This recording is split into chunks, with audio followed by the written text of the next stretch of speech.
May we now call on the President of the Australian-New Zealand Chamber of Commerce of the Philippines, Mr. Ian Porter, to give an overview of the forum and the message of the joint foreign chambers.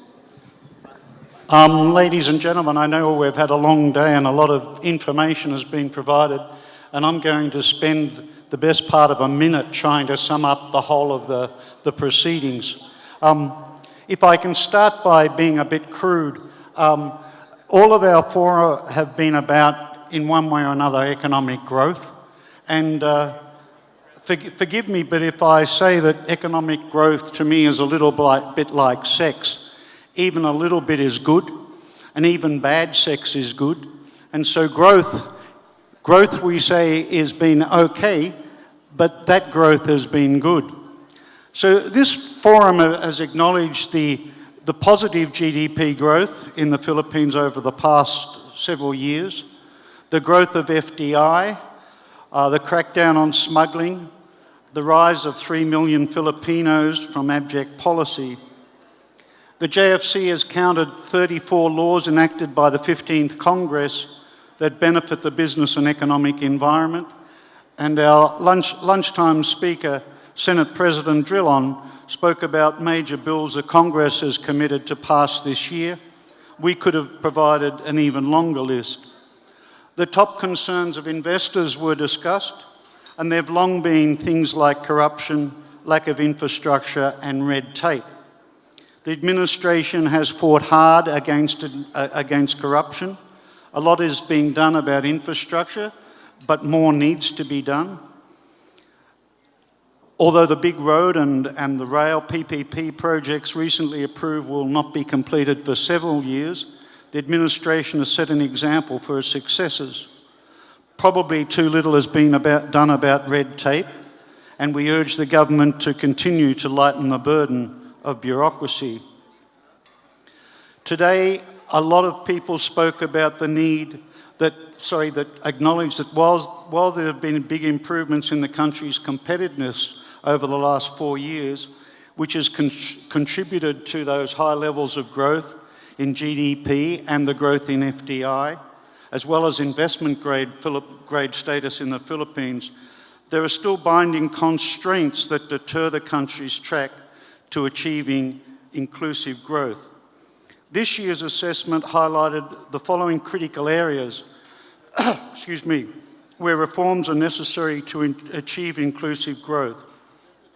1, creating a sound investment climate through regulatory and policy coherence, enabling the wider equitable participation and larger share in economic growths of more people, promoting trade and investment liberalisation, and creating a level playing field for investors, providing opportunities for gainful employment, especially for the younger labour force, and 5, supporting integrity, transparency, judicial reforms, anti-corruption, and peace initiatives.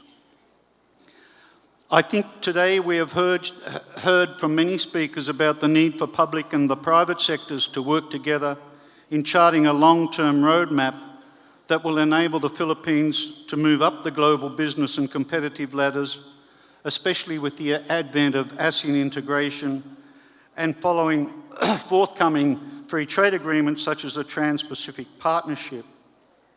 Just a note, it was noted with some importance that the ASEAN economies by the end of this year will jumpstart the creation of 600 million base consumer economy. The Philippines needs to enable a competitive environment for industries to thrive, participate in global value chains, and create quality jobs. This forum stressed the need to ensure conducive investment environment to help accelerate the growth of the 7 sectors originally identified by Arangkada. Agribusiness, not doing as well as it should. Business process outsourcing, doing extremely well. Creative industries, doing quite well. Mining, doing nothing. As Bobby DeCampo said, it was really a no-brainer. Manufacturing, doing very well in the last year, but again from a low base. Tourism, retirement, medical travel, all doing fairly well, but again a long way to go. Infrastructure, yes, with the Philippines is well on the track, but again, we need more infrastructure to be planned and delivered. These are identified as drivers and winners of economic transformation, where a large percentage of the population are expected to benefit. The JFC believes targets have to be realised to support inclusive growth in the next years. These include GDP growth accelerating to over 8%, overall investments increasing from 19 to 30% of GDP, FDI growing from about US $6 billion to $10 billion, public sector infrastructure spending to at least the government's aim of 5% of GDP by next year, reorienting policy focus to agriculture, mining sectors, and the creative industries to accelerate growth, especially in rural areas, ensuring peace and prosperity and order in Mindanao, increasing gainful employments to bring down unemployment rate below 5%, and reducing poverty in alignment with the MDG goals.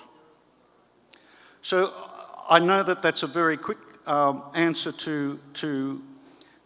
for a summary of the proceedings, but I know we're all getting very tired, and I wanted to make sure that you were all geared up to listen to our next speaker. But before I introduce him, I'd like to thank you all. I'd like to thank our sponsors, and I'd like to thank you all for attending, and I'd also like to thank the Secretariat of Arangkada for organising such an event. So please join with me in thanking them and thanking yourselves.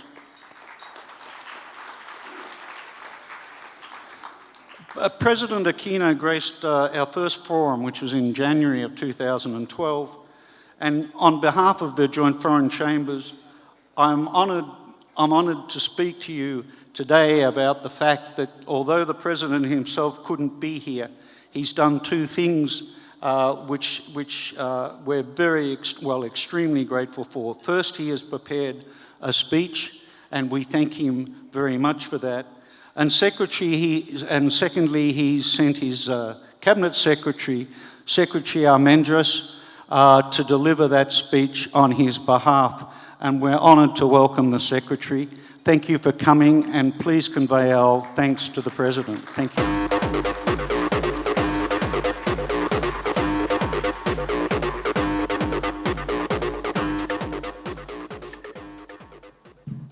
I know everybody's raring to go. It is a late hour of the day. But before I read the President's speech, I just wanted to acknowledge and honor the awardee for today, Mr. Washington Sisip. You don't normally want to speak after Wash speaks. Fortunately, it's not me speaking, it's the President. The other thing is, while listening to all the achievements, I think everybody in this room would acknowledge the fact that by the stories we heard this afternoon, such a person as Mr. Sisip has done great things for the country and for the economy. And he has had a lot of achievements, but I asked his permission to announce one of his failures. And he has given me that permission. When Mr. Sisip puts his mind on something, he works so hard at it that it normally comes out as a success. But a little over 3 years ago, Mr. Sisip and I were seated together in a dinner with my wife. And he said, "We have got to find the President a wife." Now, we still have 483 days as when I left the office this afternoon. But I'm sure Mr. Sisip will continue that initiative. But kidding aside, I really would like to start off by congratulating Mr. Sisip for the Lifetime Awardee.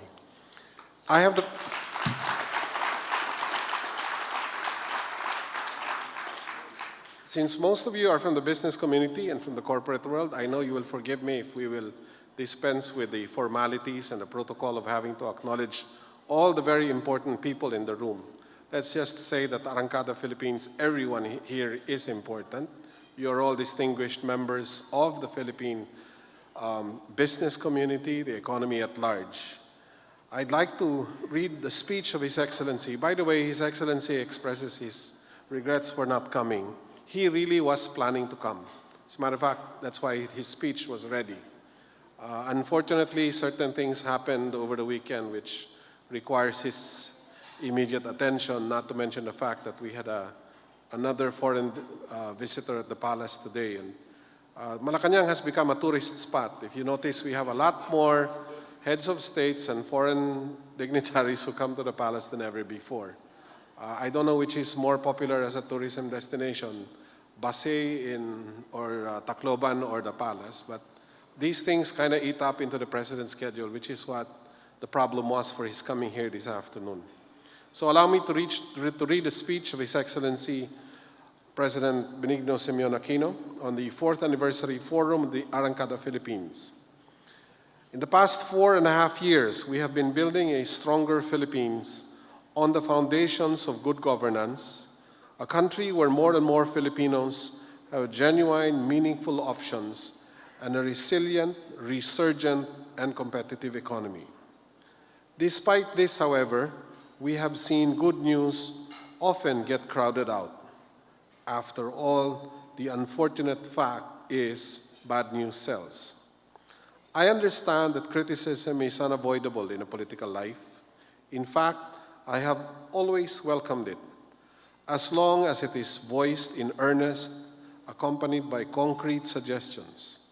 However, a loud minority seems so intent on propagating negativity that they have ignored the cold, hard facts and sometimes invented facts of their own. That is why I am thankful for the voices of reason and faith who manage to rise above the din.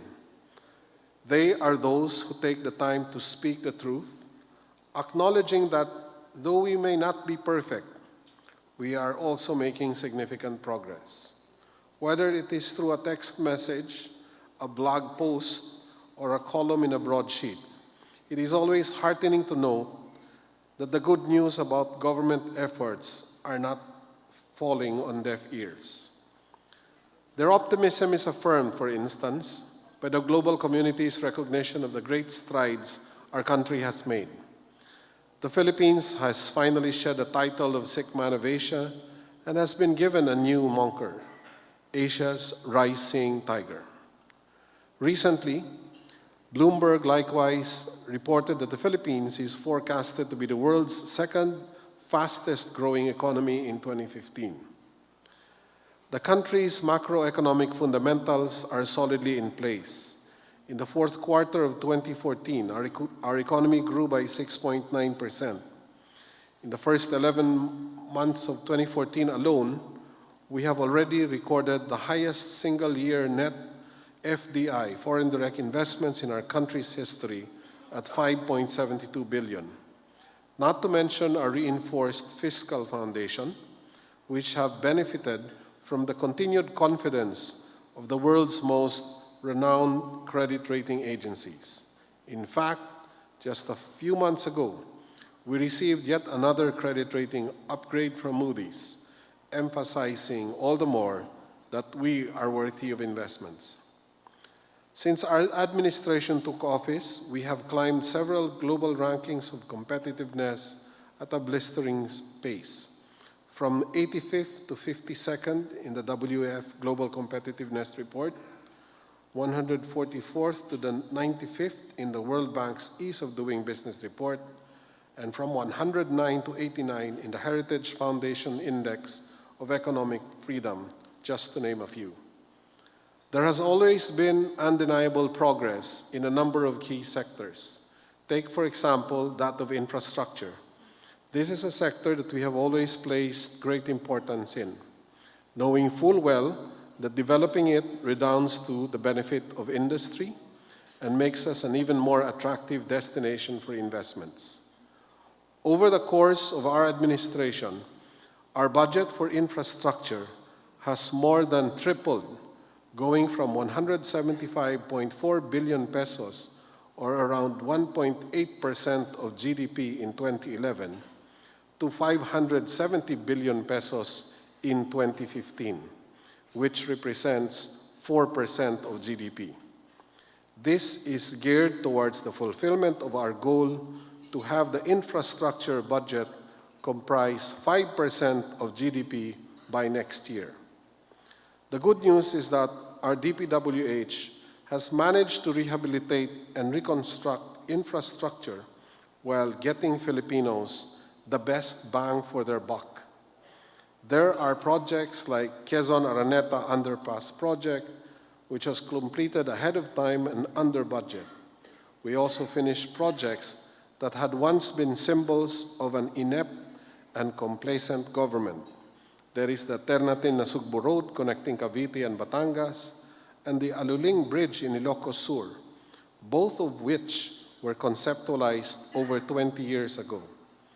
It was our DPWH, under the reliable stewardship of Secretary Babe Singson, which undertook the construction and completion of these projects.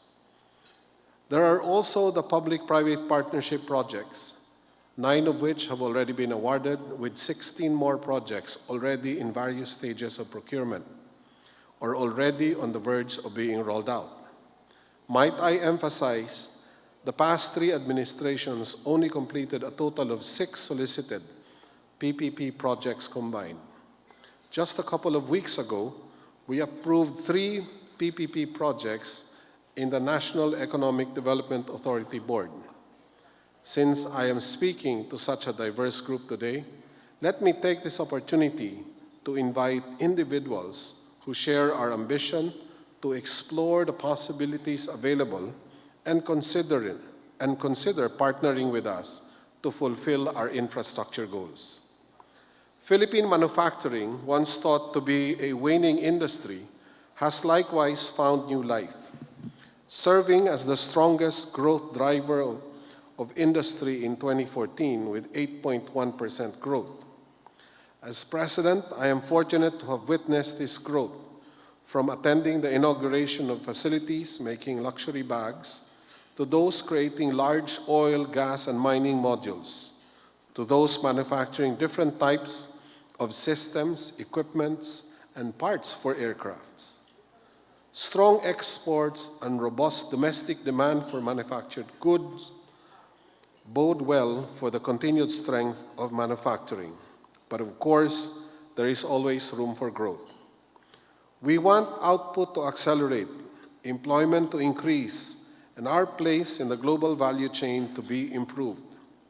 To this end, we have allotted 238 billion pesos for the 215 Manufacturing Resurgence Program. These funds will go to R&D efforts, industry, and SME developments, and energy source studies, among others. Another such pillar is the IT BPM sector.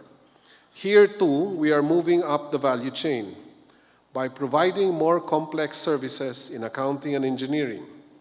In 2014, with more than 1,100 companies and more than 1 million employees, the sector generated estimated sales of $18 billion.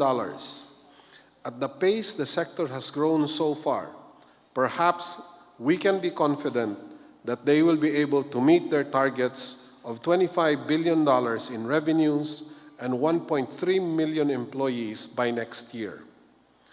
Government is likewise doing its part to spur the IT BPM industry to even greater success. Our administration has spent almost 1.4 billion pesos on training Filipinos for possible employment in the IT BPM sector under our Technical Education and Skills Development Authority's Training for Work Scholarship Program. We are determined to see the TWSP for IT BPM expand and benefit more Filipinos, which is why we have given it a budget of over 443.6 million pesos for 2015. The performance of these industries, and in fact of the entire Philippine economy, could not have come with better timing. I see 2 major reasons for this.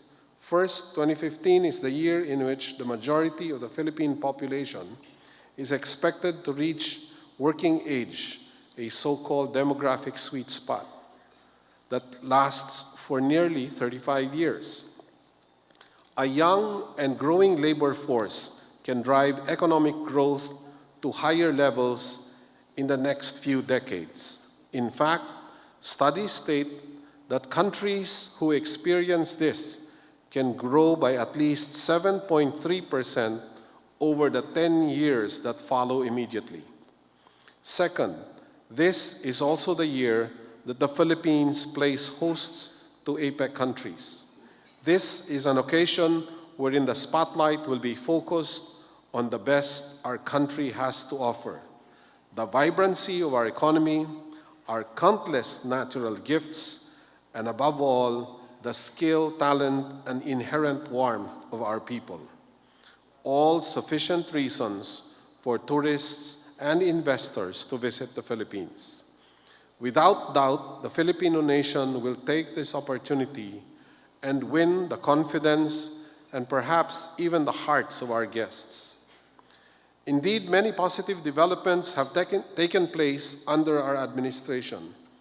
I, along with many others, remain very hopeful that we can sustain our performance far beyond our term. We have learned the lessons of history. Once, long ago, the Philippines was considered a tiger cub economy, poised to become a dynamic force in the region. This opportunity was squandered by inept and corrupt leadership, which led to our being considered by some as an economic basket case. Now that the Filipino people have lifted us back to global prominence, now that we are a rising tiger, I believe that they will do everything in their power to safeguard the gains we have made. We will make the most of this opportunity, and I invite you to join us. Together with our government and with the hardworking Filipinos whose innate abilities are increasingly being recognized, you can help us usher in an era characterized by meaningful progress, prosperity, and inclusivity, where each person can claim authorship of his destiny. To echo your theme today, I invite you, take a closer look at our country. Invest now for inclusive growth. Thank you and good day.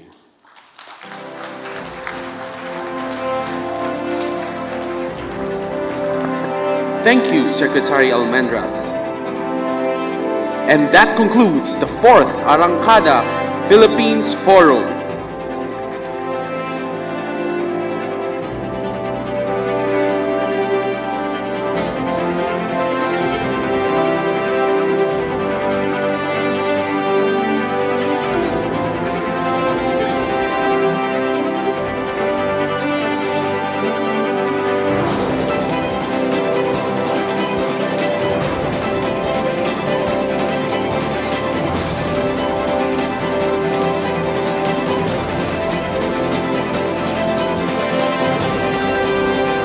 Thank you once again, everyone, for joining the 4th Arangkada Philippines Forum. This event would not have been possible without our partners. Our government partners, DOT and TPB. Our platinum sponsor, the First Philippine Holdings. Our Gold Plus sponsor, Southern Mindanao Growth Corridor. Our gold sponsors, the Metro Pacific Investments Corporation, the Regis Group, RG Manabat and Company, the Philippine member firm of KPMG.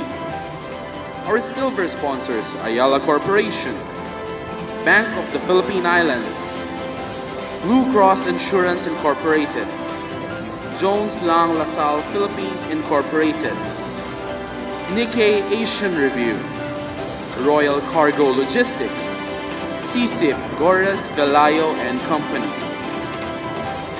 Our bronze sponsors, Capital One Philippine Support Services Corporation, the Manila Water Company Incorporated, Filipina Shell Petroleum Corporation, Viajero Rent-A-Car Corporation.